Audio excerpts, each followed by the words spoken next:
Hey guys, progress has been made. Excuse me. Anyway, I got him all set up. Little Harley action there. Put my hand under it. I did film everything that I built here. But to be honest with you, I don't have any interest in actually using that footage. Mostly because, you know, I love my axials. And this thing is not as nice as I would have liked. The hardware is a little, well, let's be honest, it's cheap. It's really bad. I've actually stripped out 4 heads, and all of the holes, like that one, have been tapped with a 3mm tap, and everything is still just The holes on the chassis don't line up, so you end up with the head sticking out a little bit like this when you finally do get them to line up. It's got a 4-leg chassis instead of solid frame rails, which is basically, you might as well just call that of a Terra chassis, because that's basically where they got the idea. There's not a lot really to the other side of it that you guys haven't already seen. I did film it, but it's just not, I'm not gonna use it. It's just mostly me complaining, and even I don't want to see that. Got the transmission built today. Got the chassis built earlier this week. That actually took a couple of days, just because this thing is, this thing's a chore. It's not the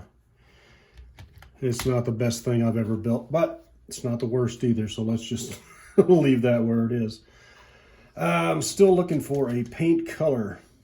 I've had a couple of good ideas for neon green and the flame jobs, but you know, the flames are beyond my ability.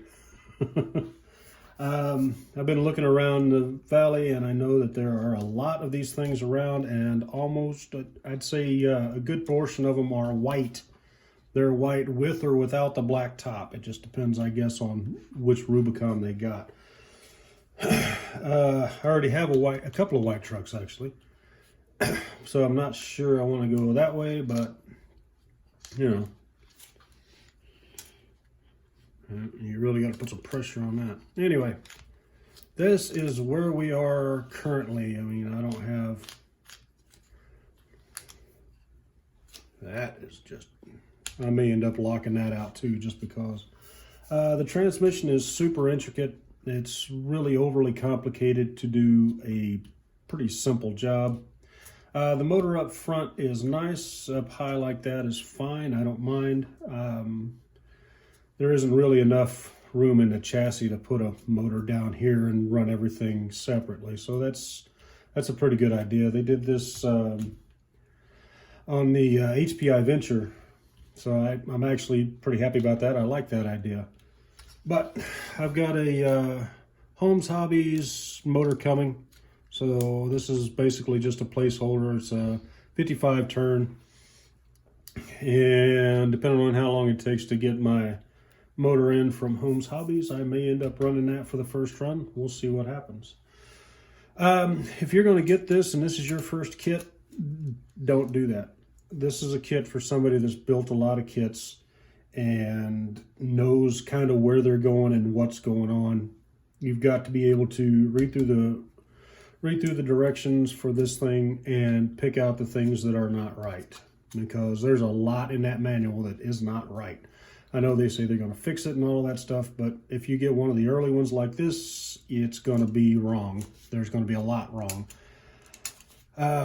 When they have you build the front links, the front links are actually built too short. You're going to have to stretch them out, which I guess is a benefit of having the holes in there, so you can stretch it out and just use your measuring tool of your choice to measure across here and make sure that they are equal lengths so that your axle isn't off to one side. But once I stretch those out, everything is okay. My camber angles are right. Keep that in mind. The transmission is super heavy. And I did not use the stock bearings. I used Fast Eddie bearings all the way through, just because I've decided that if I'm going to put this much effort into something that is in this many pieces, I want a Fast Eddie bearings instead. So that's where we ended up. Anyway, I will get some more on this as soon as I can. Still looking for a color. Not sure which wheels I'm going to run. This thing has been missing parts. I was missing bearings. I was missing bolts. Luckily, I had more laying around because I built quite a few of these, and that's just the way I am. Anyway, leave a comment down below what color you think I should go with. Like I said, the white is great. It looks great in the videos, but I already have a couple of white trucks, so the neon green sounds pretty good. I'd have to go find somebody that makes a good neon green and go with that. Let me know. Thanks for watching, guys. I'll get this built up. I've got my vacation next week, so I should be able to get everything done by then. Hopefully by then my motor will be in, my ESC will be all hooked up, and my battery trays will be sorted out, all of that stuff. Thanks for watching, guys. Have a good night.